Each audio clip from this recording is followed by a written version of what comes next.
بھائی فَأَزَلَّهُمَا الشَّيْطَانُ، شیطان نے ان کو پھسلا دیا، کہاں؟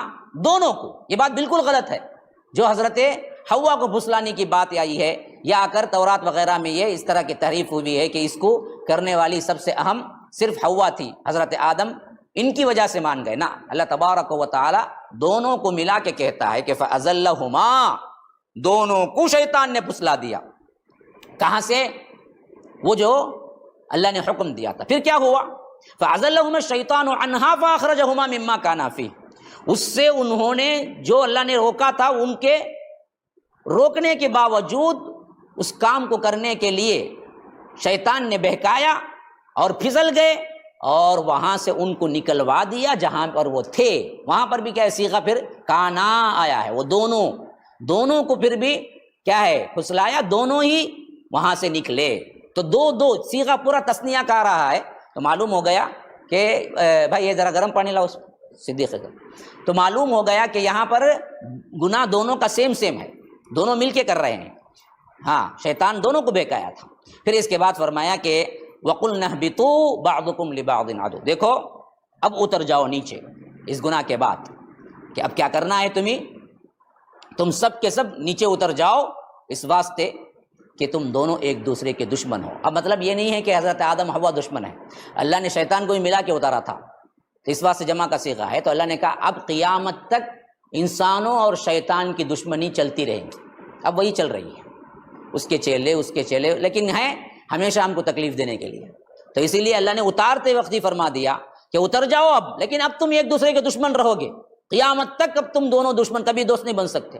اب ہماری اپنی بربادی ہے، اتنا کھلا کہنے کے باوجود بھی ہمیں لا کے گلے میں لا کے کیا ہے؟ شیطان کو اپنا دوست بنا لیے، تو وہ بربادی ہے۔ پھر اس کے بعد فرمایا کہ وَلَكُمْ فِي الْأَرْضِ مُسْتَقَرٌّ، اب یہ زمین میں جو اترے ہو نا، یہیں پر تمہارا ٹھکانہ ہے، وَمَتَاعٌ إِلَىٰ حِينٍ، اور ایک مدت تک کے لیے یہیں پر زندگی ہے تمہاری۔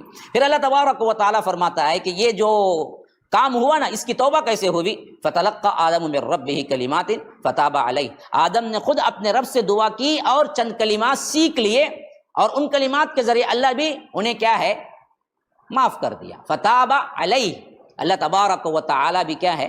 معاف کر دیا۔ دیکھیے تابہ کا لفظ کے ساتھ اگر علی آئے تو یہ اللہ کی طرف منسوب ہوتا ہے، تابہ کے لفظ کے ساتھ اگر الی آئے تو وہ بندے کی طرف۔ تابہ کا لفظ دونوں کے لیے استعمال ہوتا ہے، اللہ کے لیے بھی بندے کے لیے بھی، لیکن جب اللہ کے لیے استعمال ہوگا تو اللہ توبہ کرتا ہے، نعوذ باللہ ضرورت نہیں۔ اگر بندے کے لیے استعمال ہوگا تو بندہ توبہ کرتا ہے۔ تابہ یتوب کا اصل مطلب ہے رجوع ہونا، پلٹنا، متوجہ ہونا۔ تو اگر بندے کے ساتھ آئے گا تو صیغہ اس میں کیا ہے؟ جو صلہ ملے گا نا جی، وہ الہ ملے گا۔ تابہ الہ، بندہ اللہ کی طرف توبہ کرتا ہے۔ اگر اللہ کے لیے توبے کا لفظ آئے گا تو تابہ علی، جیسا کہ یہاں پر ہے فتاب علیہ، اللہ نے ان پر توجہ کی، اللہ نے انہیں معاف کر دیا۔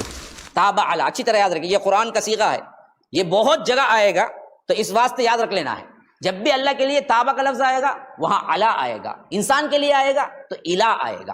الہ کا مطلب ہے ہم توبہ کرتے ہیں، تابہ الہ۔